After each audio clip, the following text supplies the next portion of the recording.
Transition and Scale Through Disruption, Executive Insight Series. Briefing number 7, The Execution Gap. Why a great strategy could still fail to become great execution. Dear CEO, welcome back to the Transition and Scale Through Disruption Executive Insight Series. We have now arrived at Executive Briefing number 7 of 12. In our previous briefing, we explored leadership teams that scale and why organizations need to develop leadership capacity beyond the CEO interventions as they grow.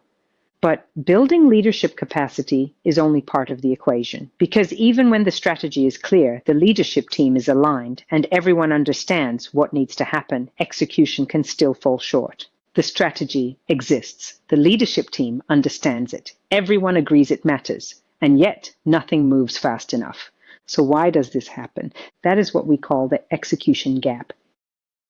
Executive observation. One of the challenges we see in growing organizations is that the gap between leadership's strategic intent and organizational execution often becomes wider as the business becomes more complex.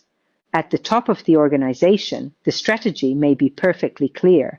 The CEO knows where the business needs to go. The leadership team understands the direction.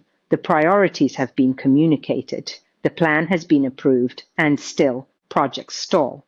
Decisions wait. Priorities compete. Teams work around each other. Meetings multiply. Escalations increase. And eventually, the CEO gets pulled back into operations and execution to drive the targeted outcomes.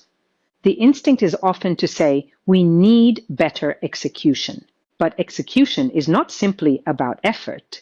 Execution is an organizational capability.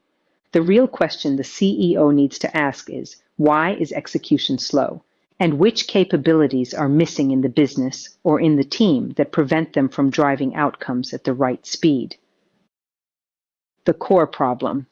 The execution gap is the distance between what leadership intends to happen and what the organization is actually delivering. Strategy has to travel through the operating system. It has to move from strategy to ownership and decisions, priorities, execution capability, execution speed, outcomes. If one of those links is weak, execution slows and targeted outcomes don't get delivered on time. When several are weak, the organization begins compensating through heroic effort. Read, calling in the CEO. The CEO would usually hear, we're working incredibly hard. But working harder is not the same as executing better. The problem is that the organization is trying to solve execution gaps by pushing harder, adding more meetings, introducing more reporting, or asking people to step up. But if the underlying operating system is not able to execute, more pressure simply creates more friction. The question is therefore not, are our people working hard enough? It is, have we built an operating system and team capable of turning our new strategy into consistent and rapid execution to deliver the targeted outcomes? Consequences of the organizational gap. When the execution gap remains unresolved, the consequences compound. Strategic priorities become unclear. Too many initiatives compete for the same people, resources, and attention.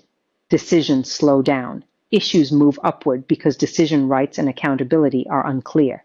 Everyone is involved, but nobody clearly owns or knows how to push for the outcomes. And eventually, the CEO becomes the compensating mechanism. The CEO steps in, decides, escalates, connects the dots, pushes execution forward, and ensures the outcomes get delivered. This can create the illusion that the organization is performing, but underneath it, the business has become dependent on the CEO's interventions. The team and the operating model still lack the necessary skills and capabilities to handle these situations differently the next time. This intervention, without an adequate solution for the root cause, will weaken the organization and make it difficult to scale. The strategic shift. If execution is what catapults the business forward, then the CEO needs to diagnose what is holding it back and fix it. I learned that the root cause can be found in 4 key execution gaps. 1. Operating model. Read the alignment of the operating model to the new strategy. 2. Ownership and decision-making. Read clarity of accountabilities and speed of decision-making. 3. Capabilities. Read availability of required capabilities per functional area. 4. Priorities. Read clarity of priorities per functional area. The first gap, the operating model gap. The strategy changes. The organization doesn't. This may be the deepest execution gap of all.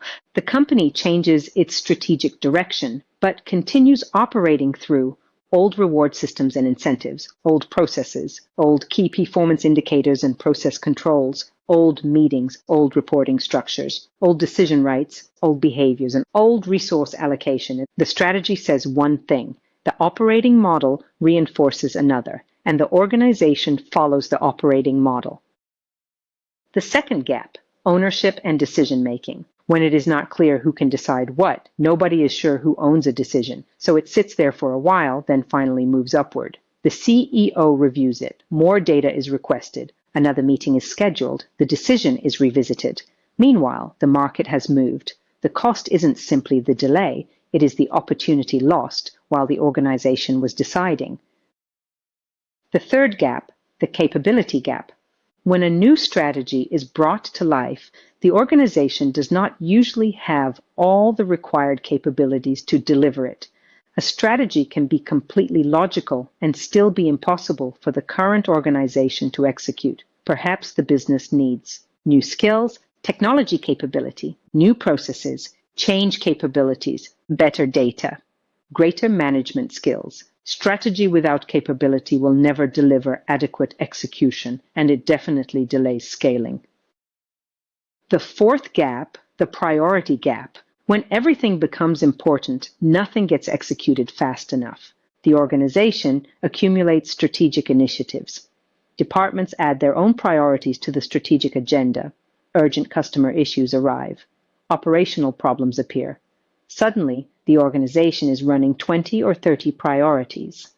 Resources fragment, attention fragments, execution slows down, outcomes are delayed. The execution gap diagnostic. Now bring the four gaps together. Take one strategic priority and assess it with a number between 1 and 5. 1 means weak, 5 means strong. Let's start. First, operating model. How aligned is your operating model with your new strategy? 1, not yet aligned. 5, designed for the new strategy. Everything between 1 and 5 reflects the degree of alignment. Second, speed of decision-making. How fast are decisions being made because ownership is clear or unclear? 1, slow. 5, fast and distributed. Everything between 1 and 5 reflects the degree of speed and distribution.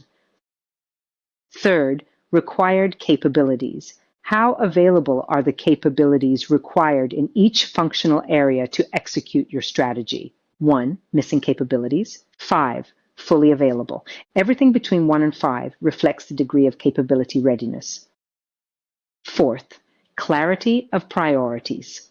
How clear are your strategic priorities to the organization? 1, fragmented. 5, crystal clear. Everything between 1 and 5 reflects the degree of clarity. Then, now think about your scores. Where is your lowest score? That is where execution is most likely breaking down. Don't try to fix everything at once. If you start tackling the bottlenecks in this sequence, operating model to speed of decision-making to required capabilities to clarity of priorities, you will start seeing impact downstream. Removing the real bottlenecks will unlock the entire system. Reflection. Questions. Take these questions into your next leadership team conversation. First, where is the biggest gap between our strategic plans and what is actually happening? Second, which of the 4 execution gaps is currently creating the greatest constraint for your scaling? Operating model, speed of decision-making due to unclear ownership, required capabilities per functional area, clarity of priorities. And third, if the CEO, you, stepped away for 30 days, which of our most important strategic priorities would continue moving? and which would stop. Don't let the collective make this a theoretical conversation. Put the facts on the table, diagnose the constraints, and decide what you will change. Key takeaways. Great strategy doesn't create results. Great strategy that can be executed does. Execution is not simply about effort. It is an organizational capability. The 4 most important execution gaps are operating model, speed of decision-making supported by clear ownership, availability of required capabilities per functional area, clarity of priorities. When the operating model supports the strategy, ownership is explicit, decisions happen at the right level, capabilities are available, and priorities are clear. Execution becomes strategic, effective, faster, and more predictable. That is how the strategic plan becomes real organizational outcomes and momentum, and that is how organizations begin to build the capability to adapt faster than their market. Listener interaction. And here we are, nearing the end of executive briefing number 7. To all the founders and CEOs listening, if you've found this Executive Insight series useful so far, I'd love to hear from you. Like the briefing, share it with another CEO who might benefit from it and leave us a comment. And if there's a specific topic you'd like us to explore in one of the upcoming briefings, engage with us and let us know. Leave a comment or send me a PM via LinkedIn. I will sure answer. Your questions and feedback help us make these briefings even more relevant for you and the 7- and 8-figure CEO community. Your executive invitation. If this executive briefing resonated with you, we invite you to join us for the Transition and Scale Through Disruption Executive VIP Masterclass. In this masterclass, we go deeper into the capabilities required to build an organization that can become stronger through disruption, adapt faster, and maximize margins, growth, and enterprise value. The Executive VIP Masterclass is held monthly. To see the next session and reserve your place, visit Eventbrite and search for Transition and Scale Through Disruption. Coming next, Executive Briefing number 8. Artificial intelligence won't fix a fragile organization. We are entering a period in which technology can dramatically accelerate what organizations are capable of doing. But there is a question every CEO needs to answer first. What happens when you give a fragile organization more speed? Artificial intelligence can automate, it can accelerate, it can amplify, but it cannot turn a weak operating system into a superior operating system that can dominate in the artificial intelligence age. The technology is accelerating. The question is your organization ready to accelerate with it? See you in briefing number 8, and hopefully in our Executive VIP Masterclass. If you are in our network, we will for sure think of you and extend an invite, but just in case, book your seat. Until then, continue leading with clarity, continue building adaptability, and continue scaling with intention. I'm Madiha Mouchtak. Thank you for listening, and I look forward to welcoming you to our next Executive Insight.